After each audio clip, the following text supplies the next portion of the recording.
to the product, to literally how do you think about, reinventing an industry that is focused on assembly and putting things together and using humans to do that. Can that happen just using robots and microbes, and that's it? And doing it end to end. I would love to see what this factory looks like. And the factory is great too. I'm very, very excited. In October, we'll share first renditions of some of this work, and in February we'll invite you to the lab. I'm there. I've already applied. I haven't heard back. I don't understand.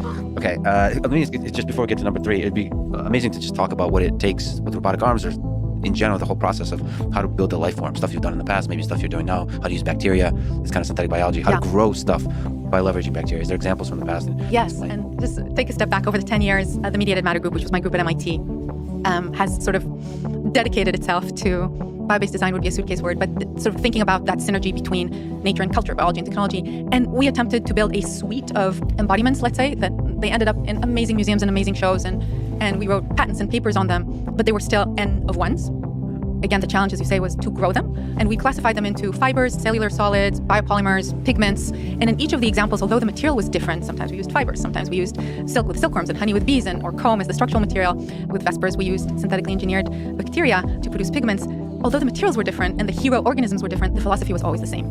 The approach was really an approach of computational templating. That templating allowed us to create templates for the natural environment, where nature and technology could dance together to create these products. So just a few examples. With Silk Pavilion, we've had a couple of pavilions made of silk. And the second one, which was the bigger one, which ended up at the Museum of Modern Art with my friend, an incredible mentor, Paolo Antonelli, that pavilion was 6 meters tall, and it was produced by silkworms. And there we had different types of templates. There were physical templates that were basically just these water-soluble meshes upon which the silkworms were spinning. And then there were environmental templates, which was a robot basically applying a variation of environmental conditions such as heat and light to guide the movement of the silkworm. You're saying so many amazing things, and I'm trying not to interrupt you, but one of the things you've learned by observing, by doing science on these, is that the environment defines the shape that they create, or contributes, or integrally plays with the shape they create. And so and you get to, that's one of the ways you can get to guide their work, is by defining that environment. By the way, you said hero organism, which is an epic term. So that means it's whatever is the biological living system that's doing the creation. And that's what's happening in pharma and biomaterials, and by the way, precision ag and